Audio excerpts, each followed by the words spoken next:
Halo teman-teman semuanya, di era revolusi industri 4.0, kita mengenal akan 4 hal ini, yaitu IoT, Big Data, Machine Learning, dan AI. Apa aja sih penjelasan tentang keempat hal tersebut?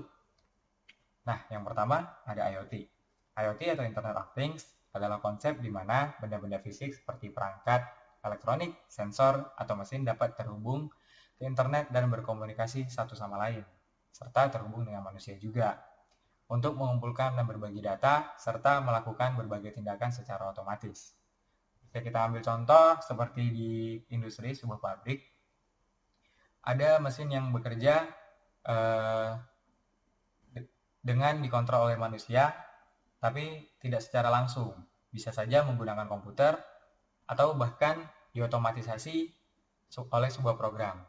Dan mesin tersebut terhubung ke sebuah internet yang dimana setiap mesin itu terhubung antara satu sama lain. Nah, contoh lainnya ada lampu pintar. Lampu pintar seperti yang kita tahu, setiap dia terhubung ke jaringan atau ke internet, itu bisa dikontrol melalui smartphone. Seperti menghidupkan, mematikan, mengatur pencahayaannya, atau bahkan mengubah warnanya. Lalu ada termostat pintar, kamera keamanan pintar, kulkas pintar, sensor cuaca, dan kendaraan pintar. Nah, kendaraan pintar ini terhubung ke internet untuk melacak lokasi, kesehatan mesin, dan efisiensi bahan bakar. Jadi, keefisienan bahan bakar itu bisa dicek melalui smartphone misalnya. Asalkan kendaraan tersebut juga terhubung ke internet. Nah, IoT ini ada 3 proses, yaitu input yang biasanya dan paling banyak digunakan sensor atau microcontroller, lalu ada proses dan juga ada output. Outputnya berupa monitoring data, visualisasi data, grafik data, dan lain-lain. Nah, kita lanjut ke Big Data. Big Data adalah istilah yang digunakan untuk menggambarkan volume besar data yang terus-menerus dihasilkan oleh berbagai sumber, seperti perangkat digital, yaitu komputer, ponsel, aplikasi, sensor, dan banyak lagi. Data ini sangat besar dan kompleks, sehingga sulit untuk dikelola, diproses, atau dianalisis dengan menggunakan metode konvensional atau perangkat lunak tradisional. Nah, karakteristik Big Data ini ada 3. Yang pertama itu volume atau banyaknya data. Jadi, Big Data ini mencakup sejumlah besar data. Ini bisa terdiri dari miliaran atau bahkan triliunan data. Seperti yang kita tahu, data itu biasanya tingkatnya terdiri dari byte, kilobyte, megabyte, gigabyte, bahkan terabyte. Nah, tergantung pada konteksnya, volume besar ini sering melebihi kapasitas sistem komputasi konvensional. Jadi, digunakanlah Big Data ini. Lalu yang kedua, ada variety atau ragamnya data. Data dalam Big Data dapat berasal dari berbagai sumber dan berbagai jenis format, seperti audio, video, gambar, atau bahkan teks, dan banyak lagi.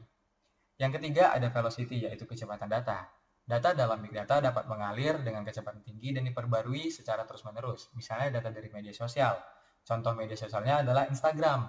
Nah, Instagram itu ketika kita refresh, teman-teman kan pasti ngelihat gitu kan, story-story Instagram teman-teman yang baru aja di-upload. Nah, itu tuh kenapa Big Data butuh kecepatan yang tinggi. Lalu ada sensor IoT dan perdagangan saham yang dapat berubah secara cepat. Lalu ini adalah contoh lain penggunaan Big Data. Ada rekomendasi tontonan, seperti saat kita mengaktifkan history tontonan di YouTube, maka rekomendasi video dari YouTube di beranda akan mengikuti pola dan serupa dengan apa yang kita cari sebelumnya. Lalu ada pemantauan kesehatan seperti smartwatch yang bisa mengecek detak jantung, jumlah langkah, dan menganalisis waktu tidur. Yang ketiga ada sistem navigasi ya, seperti Google Maps yang memakai Big Data untuk memberikan rute tercepat ke tujuan kita dan memantau lalu lintas secara real time. Jadi kita bisa dikasih tahu nih ini macet atau enggak. Gitu. Yang keempat ada pemilihan produk. Saat kita mencari produk di mesin pencarian platform online atau e-commerce, Big Data digunakan untuk menentukan produk mana yang paling relevan dengan yang kita cari dan menampilkan hasil yang sesuai. Lalu ada machine learning. Machine learning adalah cara komputer belajar dari data yang diberikan untuk keputusan atau membuat prediksi tanpa perlu diprogram secara khusus. Ibaratnya itu seperti kita menyuruh komputer untuk belajar membuat sesuatu dari data yang diberikan. Machine learning ini sangat berguna dalam banyak hal, seperti pengenalan wajah di smartphone sebagai tambahan keamanan atau rekomendasi produk di e-commerce tadi. Machine learning adalah alat yang sangat kuat yang membantu kita dalam berbagai cara sesuai penggunaannya. Apa saja penggunaan machine learning? Yang pertama, seperti yang tadi sudah saya sebutkan, pengenalan wajah untuk keamanan di smartphone. Lalu ada pengenalan tulisan tangan yang bisa mengubah tulisan tangan menjadi sebuah teks. Lalu ada pengenalan suara seperti Google Assistant atau Siri di iPhone. Dan ini digunakan untuk merespon perintah dari suara kita. Jadi tanpa kita sentuh handphonenya sudah bisa merespon suara kita. Seperti kita ucapkan, "Hai Siri," maka Siri akan menjawab, "Hai." Lalu ada rekomendasi produk. Rekomendasi produk ini selain contoh di e-commerce tadi, ada juga contoh seperti Spotify yang merekomendasikan musik berdasarkan preferensi. Semisal kita suka mendengarkan musik-musik rock atau genre lain, maka Spotify akan memberikan rekomendasi yang lebih relevan dan relate pada kita. Nah, lalu ada AI, kecerdasan buatan. AI adalah otak pintar untuk komputer. Bayangkan komputer sebagai mesin yang bisa melakukan pekerjaan, tetapi AI memberinya kemampuan untuk berpikir, belajar, serta mengambil keputusan layaknya manusia. Nah, AI ini memang tujuannya itu untuk membuat komputer seperti human-like, gimana mensimulasikan cara berpikirnya manusia dan cara perlakuannya seperti manusia. AI ini. Nah, langsung saja kita ke contoh penggunaan AI. Yang pertama ada chatbot yang dapat diperintah sesuai keinginan pengguna seperti ChatGPT. Yang kedua ada pengolahan gambar seperti kita menggunakan bot DALL-E yang kita berikan perintah.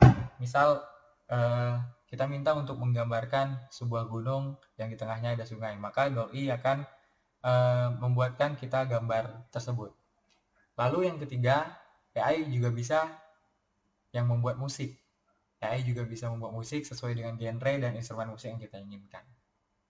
Nah, kesimpulannya, IoT, Big Data, Machine Learning, dan AI sangat berkaitan erat dalam perkembangan teknologi, terutama alat-alat elektronik yang kita gunakan sehari-hari.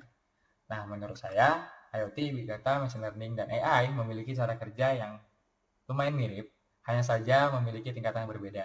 Kita ambil contohnya antara Machine Learning dan AI.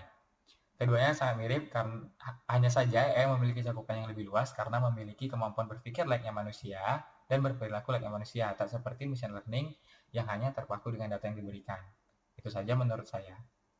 Oke, baiklah sekian dari saya. Jika ada salah dan kekurangan mohon dimaafkan. Saya harap cukup.